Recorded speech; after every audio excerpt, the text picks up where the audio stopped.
He was sentenced to 10 years in prison. 10. But he, for some reason only served 18 months due to good behavior. He was released on parole in 1970. At this point, for some reason, I don't know why, his first wife left him. And he decided to move to Chicago for a new start. A fresh start. What, you don't? Why would his wife leave him? He's a stand-up member of the community. Yeah. So even though he settled out of court for $4,000 in fines, that part threw me a little. Yeah, it's $4,000.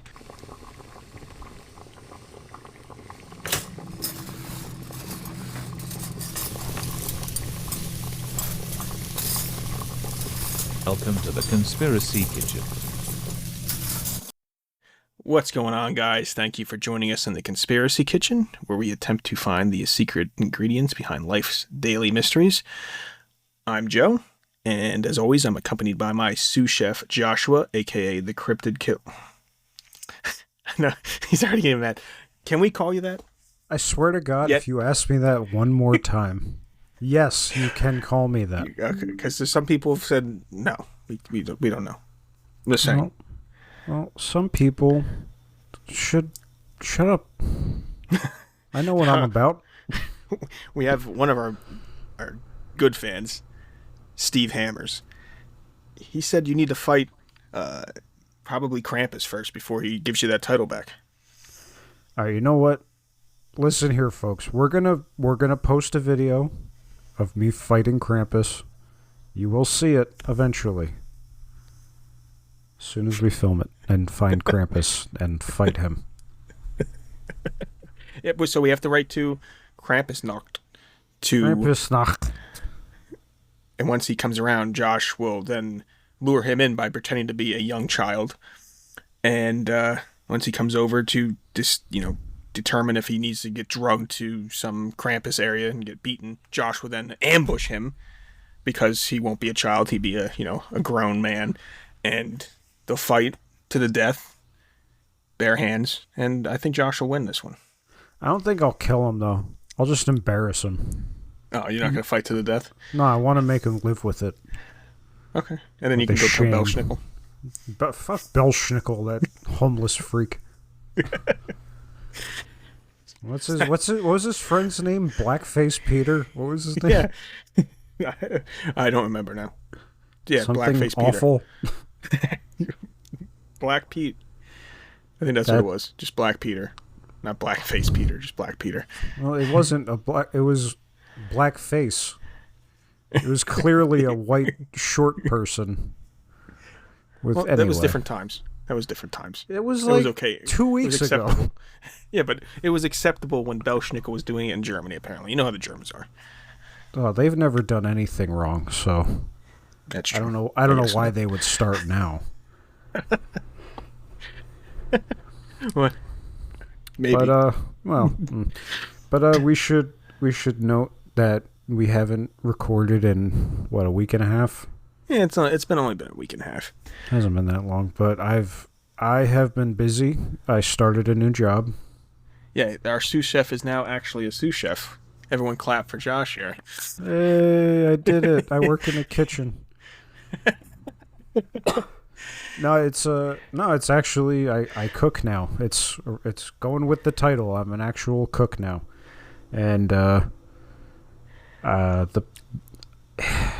it's not like a restaurant. It's like an assisted living, but it's an actual kitchen. Like we still do that. And yeah, you have to cook for them all the old people.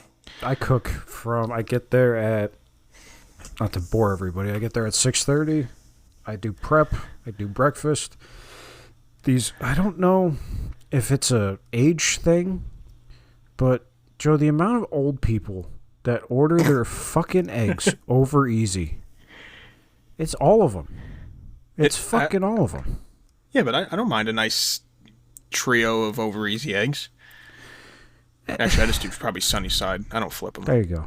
Because you're a fucking adult. That's why. Yeah, I don't flip them. Yeah, it's sunny side. Yeah, they all order over easy, and then the wait staff comes in, and there's like 3 of them, and every single over easy. I'm like, all right. And then I clean, and then I do lunch, and then some of these people are so old that their teeth are no longer in existence, so I have to puree their food.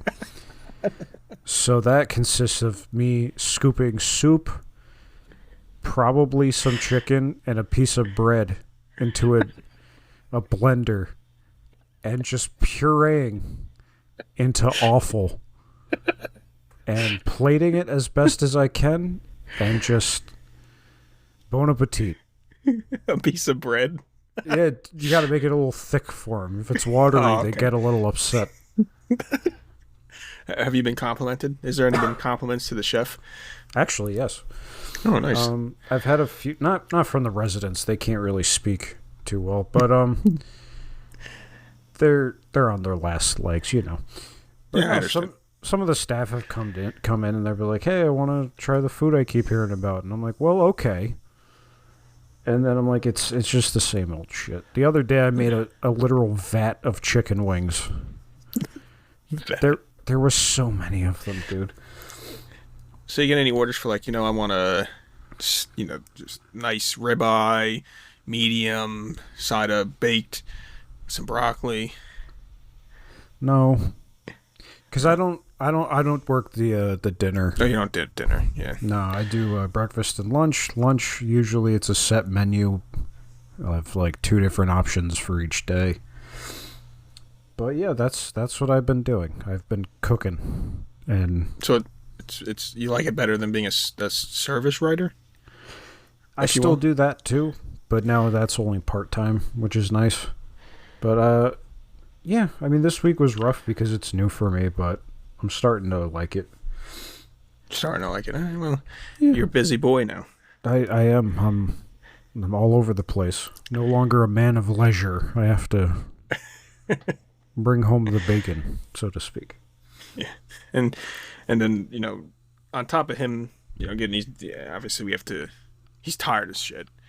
You got 2 jobs basically every day of the week. I don't know when this guy sleeps, and we got the lot podcast. And then I had a little fatigue too. I mean, not like Josh, but I've been going to the nuke plant a lot, and in this radiated area, I have to get my radiation work permit to go in there and stuff. And I don't know. They say it doesn't, but it just seems like the little exposure makes you a little tired. So I've been, but mostly trying to give Josh a break too. I don't want him to freaking just keel over and die during the podcast. And there might be a little bit of an issue with that. Maybe. Maybe we'll don't get think we more want that. listens if I die on air. Maybe our friends would listen. Well, For for once. once. What are we saying? We can't say that. You guys are our friends. You guys listen. You're our friends. Yeah. The so-called friends that think they're our friend. They're not our friends. It's you guys. The ones we've been around for 20 plus years. Yeah, they're not our friends. It's you guys that are our friends. Thank you for listening. Yeah, thank you. I appreciate it very much. And yeah, today's menu. Yeah, And I've noticed something. We are Conspiracy Kitchen, but we also just like to talk about spooky shit and things of that nature. So today I thought we'd talk serial killers. Serial killers. And we do have a favorite one. He's our special boy. We'll bring him up later. Yeah, we'll bring him the up episode. later. He's one that's tickled us for a while now. But no, I was trying to think of a topic, and the new season of the show You came out on Netflix, which is a serial killer show, and I myself did not watch it, but my wife took the time to describe each season to me.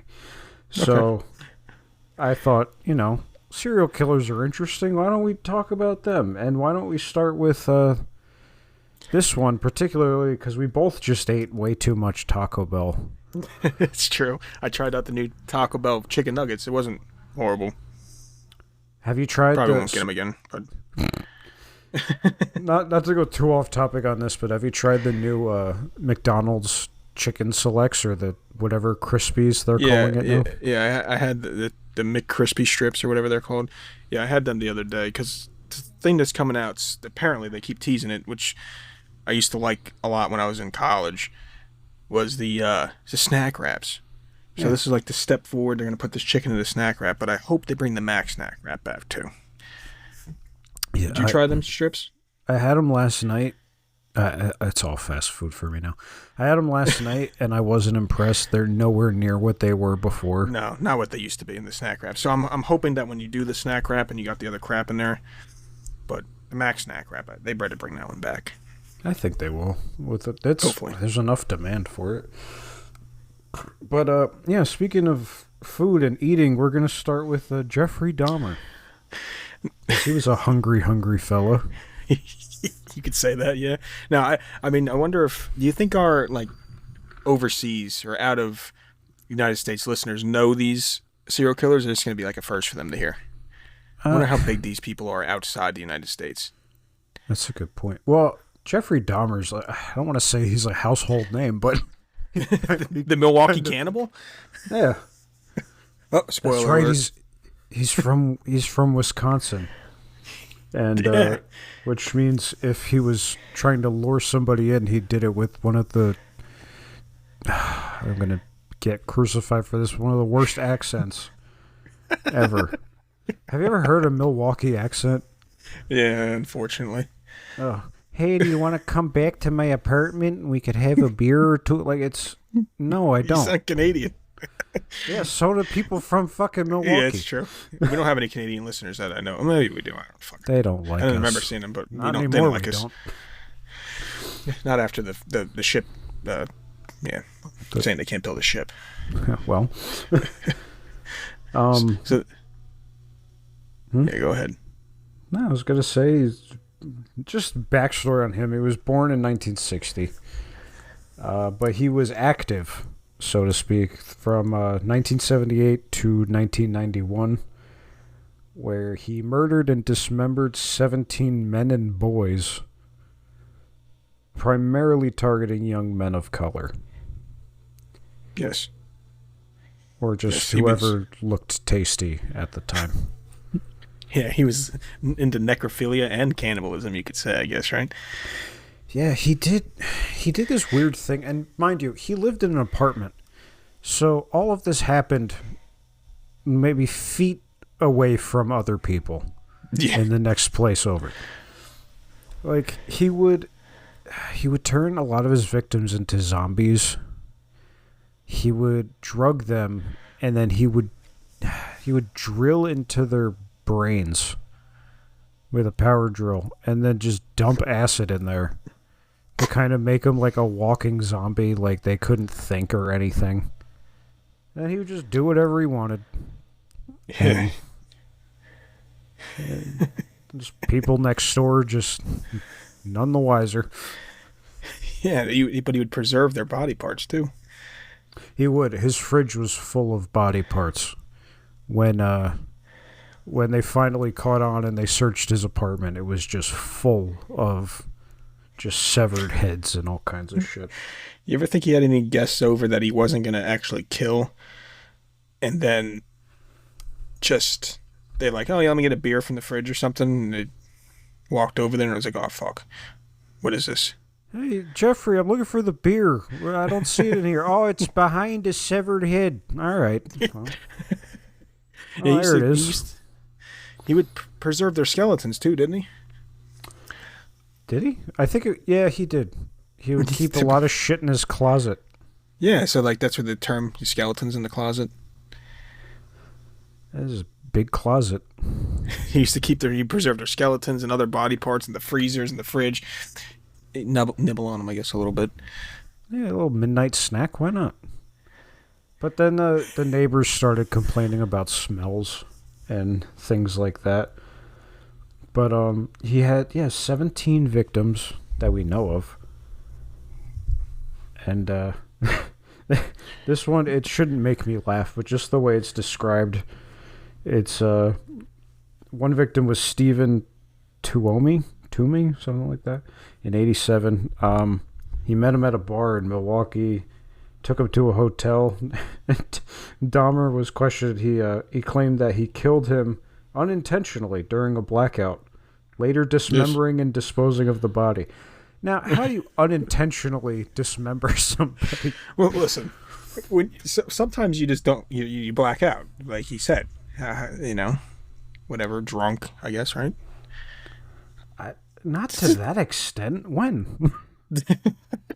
You never been that blacked out drunk? You didn't dismember No. someone? No. No. I did once get so drunk that I didn't want to throw up in my friend's yard. So I jumped up on his fence and just projectile vomited into his neighbor's yard. And then I turned around and looked at my friend and said, "You're welcome." But you remember it, so you weren't blackout. Bits and pieces. But this guy, I mean, I don't know. To have your first murder, so in 78, he would have been 18 years old, right? Mm-hmm. He killed his first kid, 18 years old, he killed his first victim, Stephen Hicks. Lured him to his house, or his family home, really. I don't know, he didn't have a house then, or apartment, in Bath Township, Ohio. He was in Ohio, I guess, when he grew up. Dismembered and dissolved the body. His parents just didn't know. Yeah, and what is with his fascination in dismembering the body? Just chopping it up a little bit. He did it to all of them. For what? I feel like you get it out of your system after the first one, right? He just liked doing it for 17, 17 murders that we know of under his belt. So, he was also, he was also in the military, right? Was he? Yeah, he was U.S. Army. Discharged for alcoholism in 1981. So, after that, he moved to Milwaukee. That's why he left Ohio. Yeah, he was in the military and was discharged because he was just a complete alcoholic. No, well, thank you for your service. Yeah, then he moved, and he stopped killing to go into the military. Apparently, that we know of. He didn't kill, Then he resumed killing. He moved to Milwaukee, resumed killing in 1987. Sorry, not 1887, 1987. He then moved to, he lived in apartment 213 in the Oxford Apartments in Milwaukee. If you want to go check that apartment out, if it's still there. If you want to go on Zillow, and get yourself a cheap apartment. Oh, God. Yeah, he killed 12 of them there at this apartment. And I don't know, getting away with murdering someone in an apartment, he must have been pretty talented. And he would preserve the body parts and engage in, a little bit of necrophilia and a little bit of cannibalism. Just. Just watch TV. Get a different hobby. I don't know, fucking knit. Why you gotta dismember people? Well, it's easier to eat them if you dismember them, and then when he's eating them, he says it made them, his victims, a part of him. He was like a part of him. Yeah, that's some wacky shit. I watched a movie about him when I was extremely bored one day, and he was portrayed by Jeremy Renner. So if you guys want to watch Hawkeye eat people, just watch Dahmer. But it just showed everything, and it's him just shirtless drilling into people's heads, and he's like, "Hey, these are my friends." Like, all right, enough. So he was still drunk at this time? You don't think his alcoholism went away after the military? Oh no, he had it the whole time. He was always an alcoholic. Well, what about when this, like in '91, when he almost got caught, when that kid, that 14-year-old, escaped from his house, or his apartment, I should say? Didn't the kid run to the police station, and then Dahmer showed up and said, "Oh, he's my boyfriend. We were just having an argument," and the cops let him leave with him. They just dismissed it as a domestic dispute. First of all, the guy is at this point in like his 30s, right? And it's a 14-year-old kid. What do you talk about this domestic dispute? Oh, you boys. Wouldn't you be like, wait a minute, you're a little bit too old to be with this 14-year-old as your boyfriend? Fuck. Nah, he's very mature for his age. All right. Well. Or he's like 30. Yeah, he's like in his early 30s at this point. Kid's 14.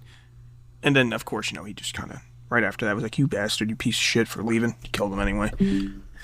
I may be a piece of shit, but it's amazing how little cops cared back then. Like, they just Yeah. didn't want to do their job at all. They're like, you know what? It's too much paperwork. Just take him home. Immediately kills him. Oh.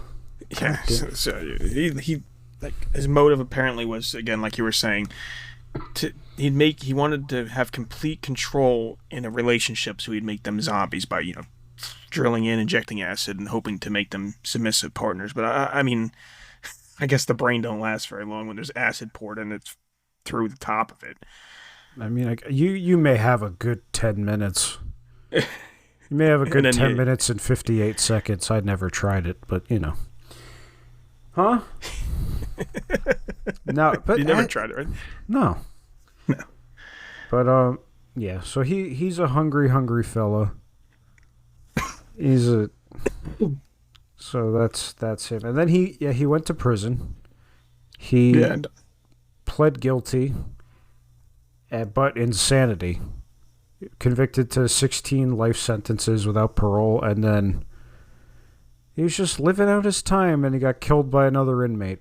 So, yep, November 28th, 94, just beaten to death by an inmate, Christopher Scarver, just beat his ass. Thank you for your service. Thank you. Happy Veterans Day. Anyway. I mean, yeah, he was supposed to serve 957 years, so there's still a chance. I always wondered about that. What if someone got a life sentence, and then how long is a life sentence? It's just till you die? Why do they do 17 consecutive? Wouldn't one suffice?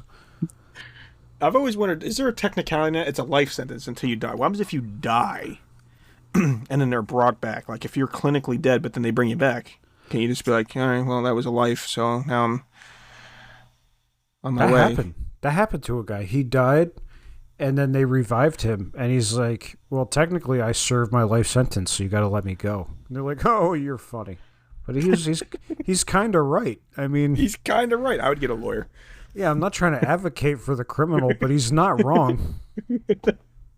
He served his time. What the fuck? Yeah, goddamn. I would try it. Justice for whatever his name is. Yeah, this is such a dark question, but who is your favorite serial killer? Is it the one we want to talk about later on? He might be. Yeah, I think he is. Yeah. I think he is. I mean, yeah, it is kind of a dark question. And the other thing I wanted to bring up about Jeffrey before we got off the topic, it is kind of funny that he attended Ohio State University, and then he worked at a blood plasma center in Milwaukee. That was his job. Oh. He just loved being around blood, dude. That's nothing but red flags. Nothing but them. I'm just making some sandwiches and the meat went bad. That's the smell. Oh, you're a murderer. The smell usually gets him. Like our boy later on. Oh, he was a bit of a silly goose. Who's your favorite? Who would you say your favorite? It's bad that I have an answer right away. H.H. Holmes for sure. Yeah. Okay. He was born Herman Webster Mudgett. Horrible name, but he changed it. That's why he H.H. changed Holmes. it. Yeah, I would too. I would change it too. Yeah, 100%. He was born. This was back in 1861. Yeah, this is older. Yeah, he's much older, but he was in Chicago, and he built a hotel, like a 3-story high hotel that took up a whole city block or whatever size that would be now, and basically he turned it into a murder castle. That's what they call it. And I don't know why I find it so fascinating, but the way he designed it, there would be corridors that led nowhere, doors that opened to nothing, rooms without windows or doors. It's like he played The Sims, and it's like when you put someone in a room and then delete the door. That's what he had. And then he had tools hidden throughout the entire building that could, dismember people with. And he had a lot of people stay there, and a lot of people didn't leave. So, I just have a question. Apparently, this hotel had a crematorium in it, right? I mean, Yes, it did. How many hotels usually have crematoriums in them? Well, not many. I feel like that's a more old timey thing. It's an old timey amenity. Okay. You got a gym, you got a laundromat, you got a crematorium. You never know what you're gonna need. Yeah. He also had a hanging room, which is you could imagine what happens in there, and it's not for hanging clothes. But he killed like his family in there. He killed a bunch of strangers in there. Like a lot of people disappeared. Yeah, they say about up to 200 people, maybe. Yeah, most of the bodies were never found. Probably because of crematorium. Yeah, maybe. It's all signs point to that. But yeah, I don't know. He's just an interesting guy. And they made the book about him, The Devil in the White City, which they're turning into a movie. Oh, nice. Yeah, I'm excited. I'm going to watch it. Check it out, yeah. So he was caught because of fraud? Yeah, insurance fraud in 94. Oh, the bastard. So the insurance fraud brought to light evidence of murders. Yeah, after fleeing Chicago, where he committed most of his murders, he continued criminal activities, including to plan the fake death of his associate Benjamin Pitzel to collect $10,000. But then he didn't have he was gonna fake his death. That was their plan, but he got lazy and didn't get a body that resembled him, so he ended up just killing him. and then killed he killed his family too for no reason. So he got sloppy and he got fucked. He got very sloppy. He got greedy. Oh, I can't say for no reason. He killed his family so he could collect the money. Yeah. But yeah, he got sloppy and got caught. And I can't wait for the movie. Yeah, it'd be a good movie to watch. I don't know who's going to play him, though. I'm intrigued. Is Murder Castle, this hotel, still standing today? Or I'm guessing this thing was knocked down. They had to have knocked it down. Like, if this place was still around, would we go take a trip to it? Yes. Visit it? Of course. Of course, right? Yeah. In a fucking heartbeat, dude. I'd love to go check it out. Because it's just like a giant labyrinth. Like, I would love to see these secret passages, trap doors, and shit. He had soundproof rooms there. I guess you don't hear him screaming. It's just a real life MC Escher painting. Just stairs that lead nowhere. I would enjoy it for the first hour and then just get annoyed. Yeah. Like, all right, where's the fucking bathroom, asshole? So how did he kill these people? How did he kill his victims? However he wanted. It was all different, right? He didn't have He didn't have an MO except for letting them go crazy in the fucking murder castle. Like he, dismembering fucking however you want. Over easy. Over easy. Yeah. Not Sunnyside. No, never Sunnyside. That's too simple. God damn it. But yeah, that's my favorite. Yeah. What about see, I feel like women don't get a lot of props when it comes to being serial killers. Right? So men always get all the glory. They always get all the headlines. They always get, but we can go back in time even before H.H. Holmes, back into the late 15 to early 1600s. And we can talk about Elizabeth Bathory, right? She killed upwards of 600 to 700 people. So she got this isn't no 12, 17 double digits. No, we're talking about a lot of people here. So, yes, early on, she was born noble, very, in a lot of influence in the kingdom of Hungary back then. Her family included high-ranking nobles, military leaders, and stuff like that.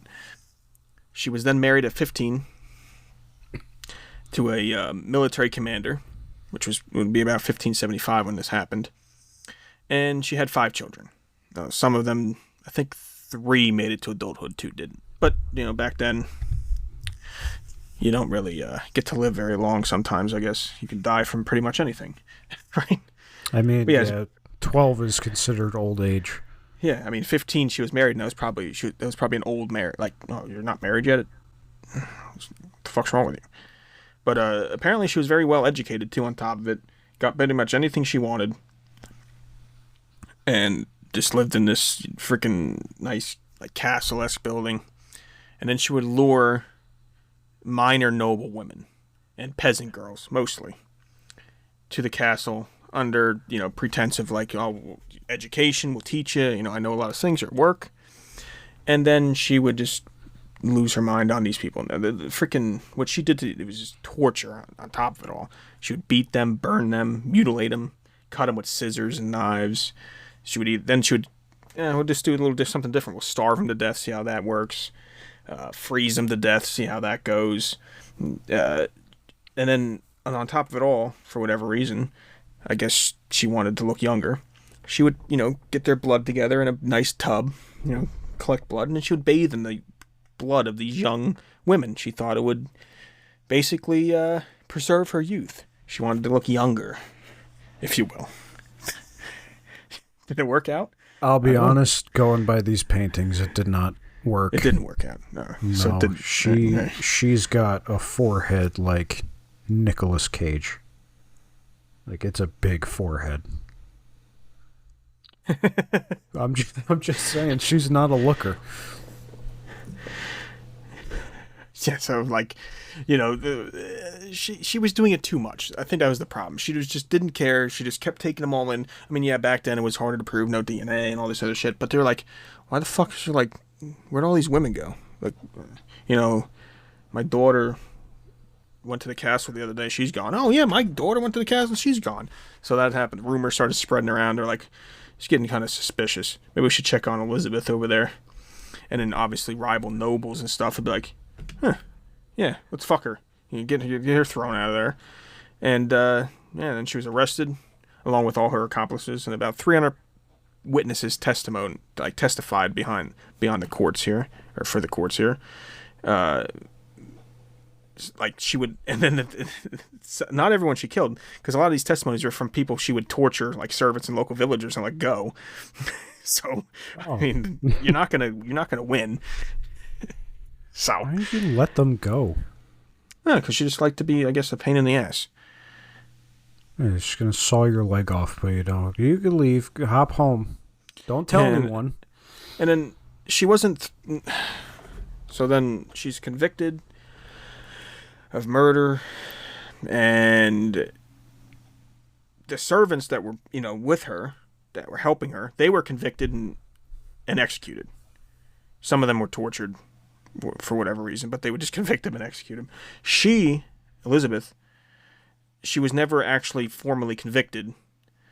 They just instead walled up, just like put her in a room and walled it off in the castle, with only small slits for food and air. Like, but she stayed in her castle, and then they'd slide food to her. And she lasted about 4 years and died August 21st, 1614, at the age of 54. Now, it's probably old back then, right? 54, you think?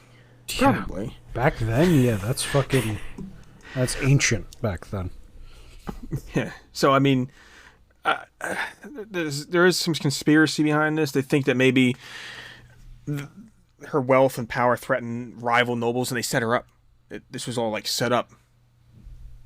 And they owed, like, these people that owed her family money and stuff, they set it up to all these accusations and everything, just to get her out of the way so they didn't have to pay her back and her family back.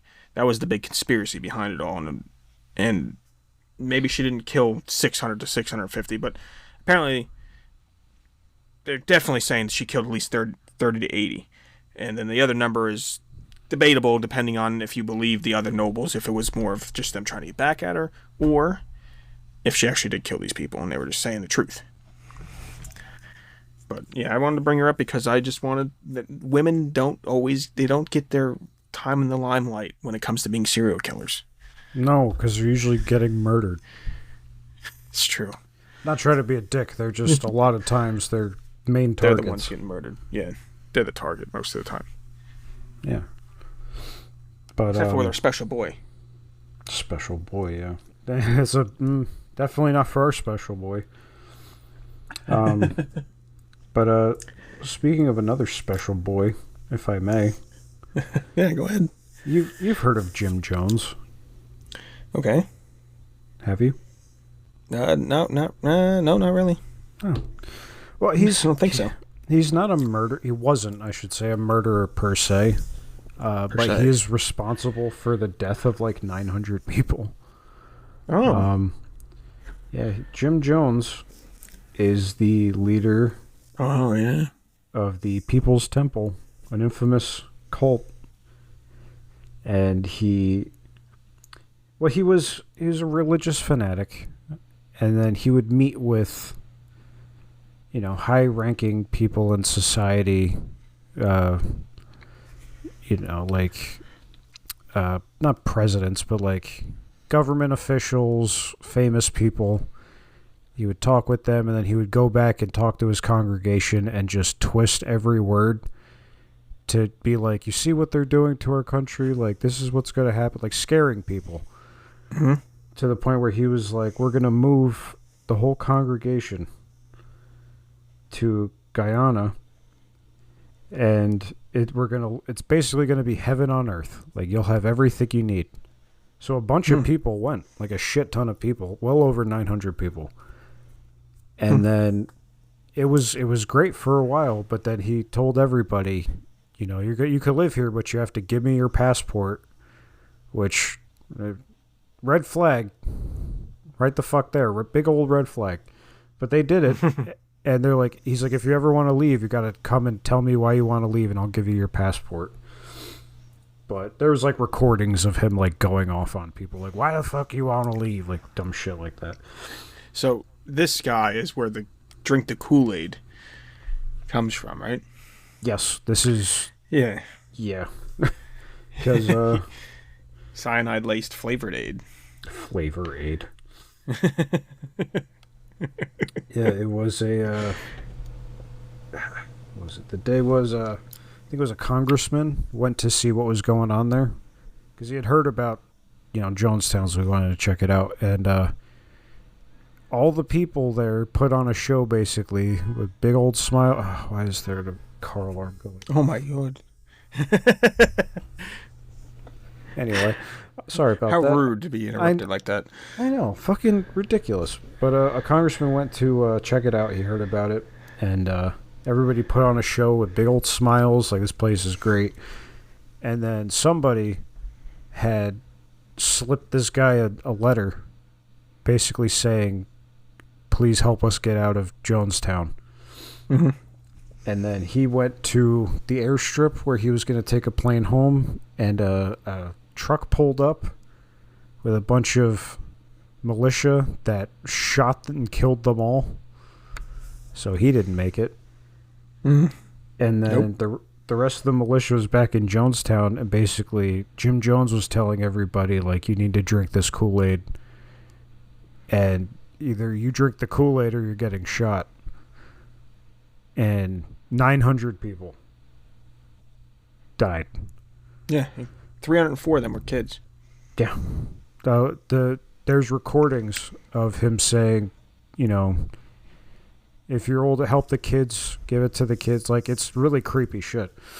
And actually, I read the book about it, and the first chapter is recollecting when authorities moved into Jonestown after all of this happened, and there's talk about how it was all foggy, and they were walking into Jonestown, and they were like, yeah, we had to walk all over these logs. There was logs everywhere that we had to step over, and then the fog cleared, and we realized it was all just dead bodies. And it's like, well, Yeah, no good. well, shit. Now, it says that he died from a gunshot wound. They say likely self-inflicted, but they never really gone too much farther. They didn't investigate that? They didn't care to investigate it? Because he's a scumbag or what? Yeah, because he was Yes, dead. no. They were done with it. Again, they didn't want to do anything back then. Too much paperwork. Yeah, he's dead. Whatever. Good. Yeah, I'm not fuck gonna him. go after this because if someone else shot him, it's not our. Yeah, fuck it. Let him shoot him. Fuck it.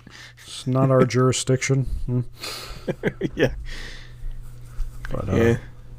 yeah, I always thought that was an interesting one. Cults are interesting in a horrifying way. Yeah. Definitely. But, yeah, that's where Drink the Kool-Aid comes from. So he's not a murderer directly. He's like Jigsaw. He makes you kill yourself. Yes. I see that. Yeah. But, yeah. There's so many fucking serial killers. They make movies about all of them. Yeah, I know. and We'd if- have to do like multiple episodes if you wanted to get all these serial killers. Yeah, and if they don't make a movie about them, they feature them on American Horror Story. Yeah. Like the Night Stalker, Richard Ramirez, that piece of shit. He, you know him, right? The Night Stalker? Kinda, yeah. It was back in the 80s. He lived in L.A., and when he was younger, his cousin was a Vietnam vet, and he came home and told Richard about what he used to do to the Vietnamese people, like torture and all that. Mhm. And Richard, being a gullible young kid, looked up to him for this, like, wow, that's great. And then Richard went out on his own and just started doing unspeakable things. And they called him the Night Stalker because he would obviously wait till night, break into people's houses, and just do whatever he wanted to these people. And his whole hunting ground, so to speak, was all of L.A. So he was all over the place, even though he was a East L.A. native, I think. But it's so funny because he went to visit another cousin of his in, I think it was New Mexico. And while he was there, authorities figured out who the Night Stalker was, so they blasted his picture everywhere. And then he came back home to East L.A., and he was getting off of a bus where a bunch of people recognized him. Yeah. And the entire community just took turns beating the shit out of him. To the point where he was just a bloody mess on the ground, and the cops had to, like, save him. Yeah, so this guy, he wasn't just a serial killer. Like, he was, like, what would be the word? He was in, like, to everything. He would burglarize, rape. Like, he was, like, a Satanist. Satanist. He dabbled in all of the freaking crimes that make you a scumbag. You know what I mean? So He really was a piece of shit. yeah, and he fucked up because what happened was a stolen car. He left a fingerprint. They always fuck up. Why wasn't he wearing gloves? He left a fingerprint.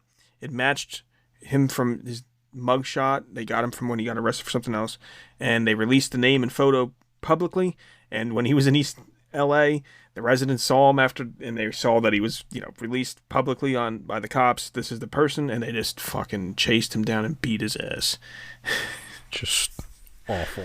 But yeah, that He was was convicted of 13 murders. He was convicted of 13 murders, 5 attempted murders, 11 sexual assaults, 14 burglaries, got 19 death sentences. You only need one. You only need one, but he got 19 Maybe death two sentences. for good measure. And he died of B-cell lymphoma in 2013 while sitting on death row in San Quentin. You only need one life sentence. 2 for good measure. He got 19. 19. What a bag of 19 shit. death sentences. He really is a silly goose. Yeah, he's like a scumbag. He's a big scumbag. Yeah, I've heard people talk about him that were around back then. They were like, he ruined my summer. Because people like to sleep with their windows open because it's hot. Yeah. But they couldn't do that shit. Well, yeah, with him being around and doing all this bullshit and he'd leave satanic, symbols at the freaking and pentagrams at the crime scenes and everything. It actually drove like gun sales through the roof back then in this area. Like the freaking gun stores must have been like, holy shit, this is awesome. Like we're just selling guns left and right. It's a fire sale. Thank you. Just the way he looks reminds me of another serial killer from the 70s. Have you ever heard of Rodney Alcala? No. Nope. This one was creepy. So there was, the show The Dating Game, where they have like 3 guys, and then there's like a wall up, and the girl's asking them questions. Yeah. That old school shit. But yeah. So they did an episode of this, and the girl was asking the questions, and there was one guy that just kept, he had all the right answers. He was great. His name was Rodney. So he won the game, and for whatever reason, the girl just was not comfortable. She got a really weird vibe from him, so she, off camera, of course, refused to go on a date with him. Come to find out, Rodney was a bit of a serial killer and murdered 5 people. So yeah. she kind of dodged a bullet. Yeah. See, he was a little different. He used his charm, and he had an extremely high IQ. They said that it could have been like 135. So, yeah, he was smarts about it. But yeah, she kind of saw through his nonsense. Just had an eerie vibe about him.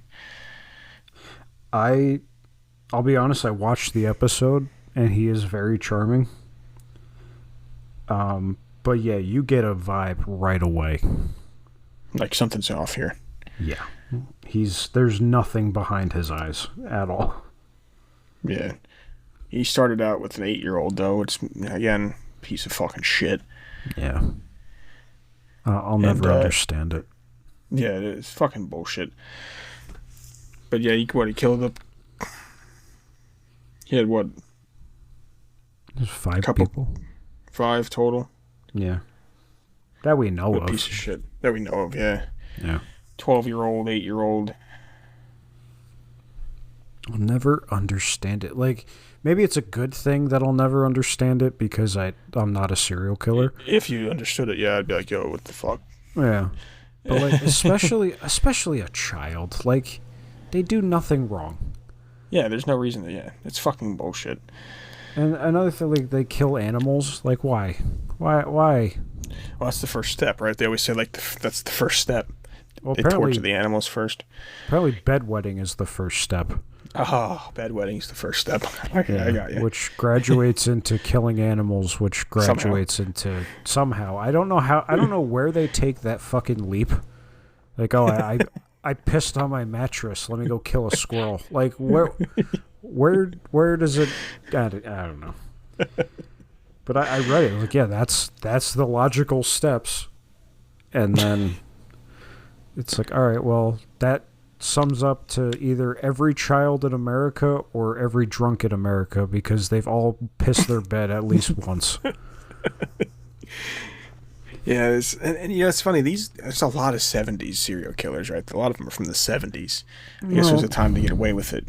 Oh, yeah, that was a big time for it because you had, what was it, the free love movement where, gays were really coming out and doing their thing proudly, and that pissed a lot of people off, which I don't know if you ever saw Dirty Harry, but the serial killer in that targeted a lot of gay people in San Francisco. But yeah, it was a time of love and drugs and all kinds of shit to fuck with your brain. Yeah. He was another guy on death row in San Quentin, but he died at 77 in 2021. Didn't quite make it. He didn't to make the chair. They never do. I don't say they never do, but a lot of them don't. They just sit on death row all their life. Terrible. They made apparently they made a movie after him, Women of the Hour, 2024 Netflix film. Oh yeah, with Anna Kendrick. That's right. Yeah, it's based on kind of on this, inspired by him, Inspired, if you will. It's very inspiring. Yes. But I think it's time to talk about our boy. The special boy? Our special boy. Which people are going to twist that any way they want. We say that because just him in general has made us laugh so hard over several years. Just because of how Not that utterly... we're scumbags. No, we're not laughing at like victims or anything. Just him as a person is utterly ridiculous. Yeah, for him to get away with this. And, like, just because of how he handles himself, it does make it made us laugh. I mean, you can think we're pieces of shit all you want, but We are. who is he? Who is he? Is none other than Mr. John Wayne Gacy. John Wayne Gacy, The clown. Clown killer. He is a lot of Chicago natives. He's another one from Chicago. Yeah, something's in the water, dude. Something's in the water for sure. Yeah, and again, it was a lot of shit going on in the 1970s. So, take it out as you will. For some reason, the 70s were just a bad time. I don't know. They all liked something in the air, something in the water, and it just made you want to kill people back then, I guess. I guess. Yeah, I mean, his dad was alcoholic and abusive. So, yeah, his mom was oblivious. His mom didn't care about anything. And so at age 11, he suffered a head injury from a swing, leading to blackouts caused by a brain clot. And then about 5 years later, they treated it with medication over 5 years, and it was fine. But then, I guess because of that, he knew he would get sympathy. So then he started to fake heart problems for attention. Starts right there. Now you know something's fucking. This kid's fucking weird. You know. Then he had to,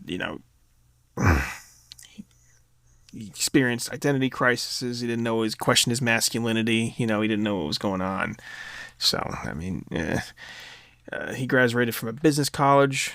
He was a shoe salesman. Weird. Probably women's shoes. And then he managed a KFC franchise in Waterloo, Iowa. It's just such a leap. Yeah, he goes from shoe salesman to just freaking a KFC franchise. Then he had his own business. It was what did he do? He fixed houses.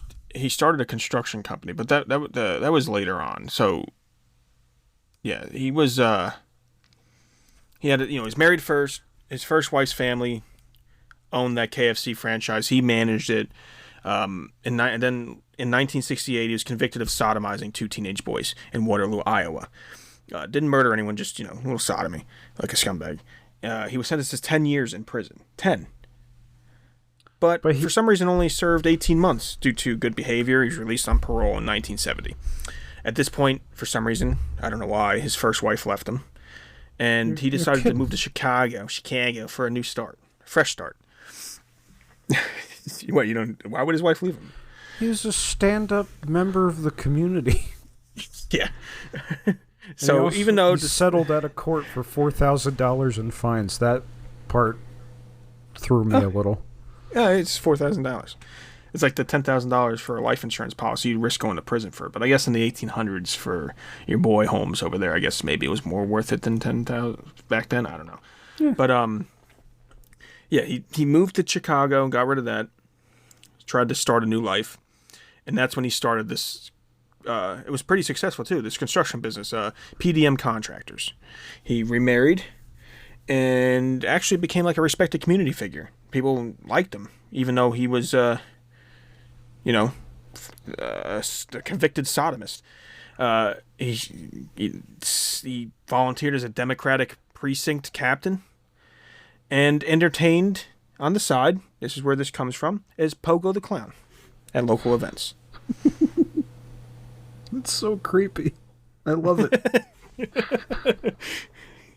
So this guy is he's just a jack of all trades, man. He's a shoe salesman. He is a KFC manager. He is a construction business owner. He volunteers as a Democratic precinct captain, and on top of all of that, he's Pogo the Clown. How could he have time to do anything else? What could he do? Oh, he's a murderer too. Then he becomes a murderer too.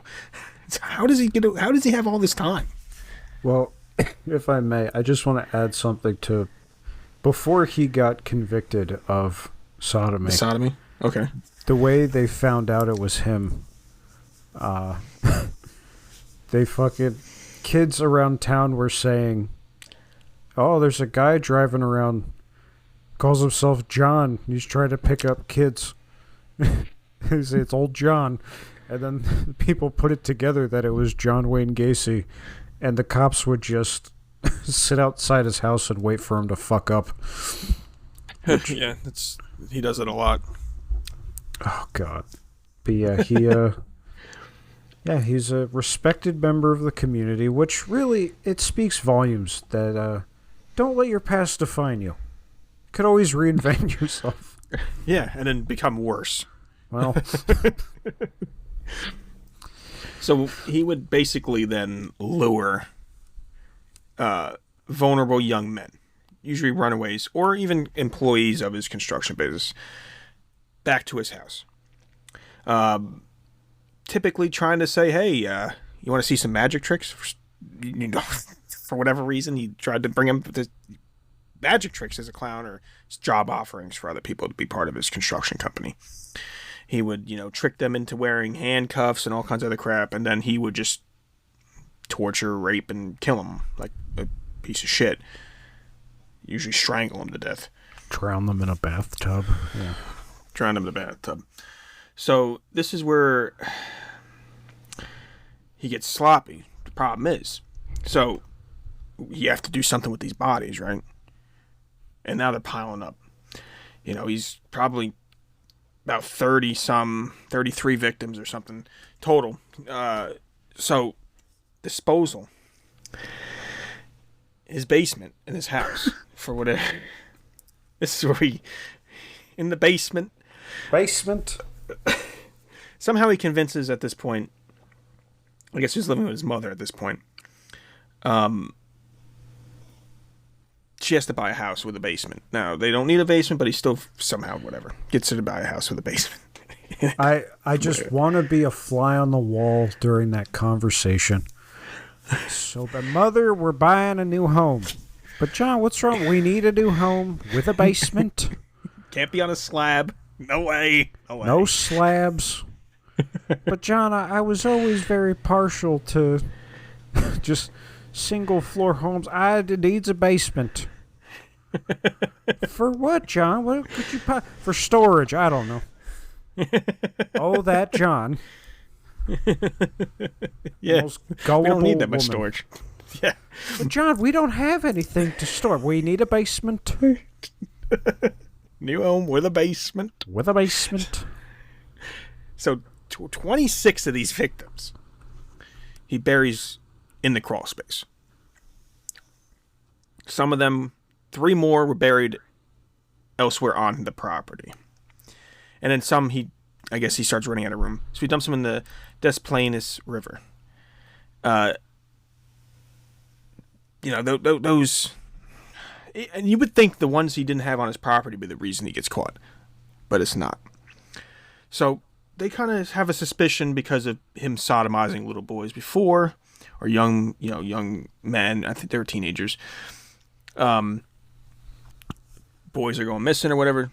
They start to stake out John's house. The police. Now, he's just so cocky, full of himself. He sees these cops one night. They're outside the house. He has the balls. He goes outside and says, "Hey, guys, fellas, come on in. I'll bring in. We'll cook you up something for dinner. And you come on in. Come on in." Doesn't care. So they come in. They're having dinner or whatever. If they actually ate, I wouldn't. I'd be afraid they'd be poisoned or something. And the one cop decides to use the. I need to use the restroom.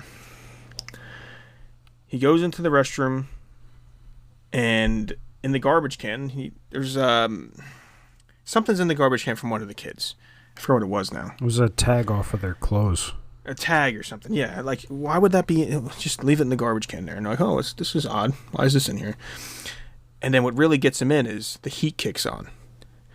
And when the heat kicks on, with the furnace being in the basement, he gets a whiff of something, a little stanky. And the cop get a little curious about this and asks him about it. What's that fucking smell, dude? It smells like dead bodies. And he gets, I guess, defensive. That's just dinner. That's just the roast. Ma, I think it's burning. Check it. He's a little defensive at this point. And Hoss, I guess he just throws him out of this for insulting him, tells him to get out of the house. That is the beginning of the end. They find out that all these bodies are in the basement. I mean, he even had the balls somehow. He killed Robert Gilroy in 1977, which was the son of the Chicago police sergeant. He lived 4 blocks from Gacy, so somehow he brought him in. He killed one of his employees, John Butkovich, in 75. He was a PDM employee, which was his construction company. Somehow, then another thing is, which kind of fucked him over, Jeffrey Rignall, he survived Gacy's torture and escaped. This guy testified against him later on in court. So another loose end he fucked up with. And then you got Robert Priest, 15-year-old whose disappearance led to Gacy's arrest. This is the last guy in 78. 30 victims, or he had confessed to 33, but claimed 45 total. So we don't know. Could be more out there. We maybe never even found.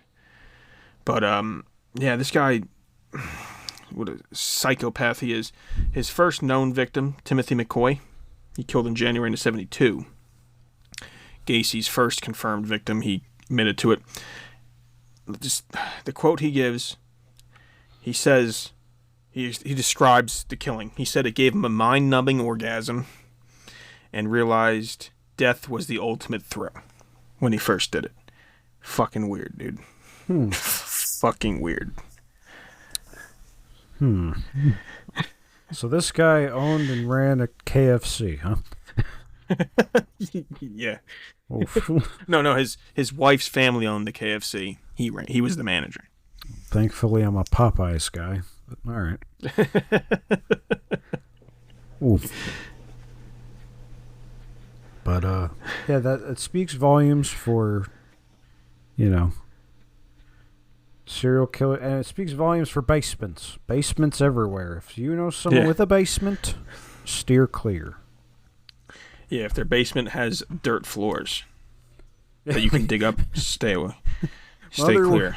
We need a basement. It must have dirt floors. But why, John? I don't like dirt. Needs dirt floors. Don't question me, mother. Most gullible woman. Yeah. He was executed May 10th, 1994. Lethal injection in Illinois. And his final words, he was dismissing the severity. He said it wasn't that bad. Didn't deserve to die. So. I don't know. I would agree. Yeah, he probably deserved to die. Well, yeah. A little bit.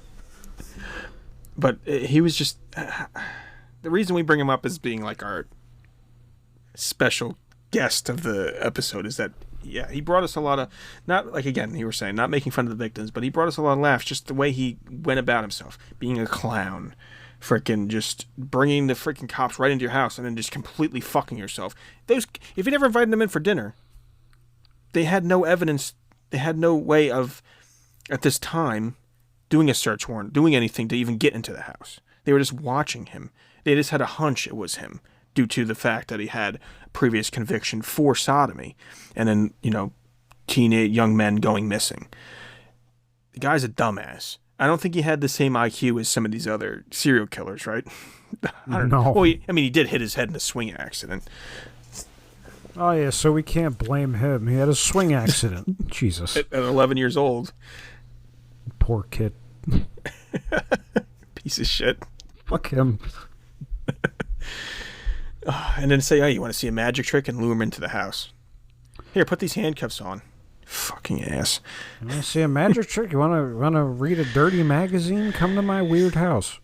And if you're curious what he looks like, watch Pee-wee's Big Adventure and look at Francis, because he plays him in the movie for Gacy. And my God, it is a rough one. Yeah, it's true. Ugh. But yeah, we that's our serial killers for the week. Yeah, if you want more serial killers, we can dive into more serial killers. I don't know if, like I was saying maybe before the episode, I don't know if our UK listeners have heard of these. If you do, you can leave a comment about it. If you have any British serial killers we can look into, just let us know. Let us know after. You can go on X, Conspiracy Kitchen on X, Conspiracy Kitchen Podcast. You can send us a direct message, or you can even write on our little, just post something on there and let us know.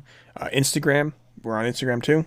You can let us know there and follow us on both. And if you're listening to this and you don't follow us yet, you can give us a follow on here too. It helps us out. We would really appreciate it. What he said. Yeah, I mean, we took a little. I was like a week and a half. We're not, we're just gonna, once we get Josh situated with his new job, we'll get into a routine with that new job. We'll go back on consistency. I know we keep saying we're trying to be consistent, but again, we have 18 episodes out, but it's still just been a work in progress.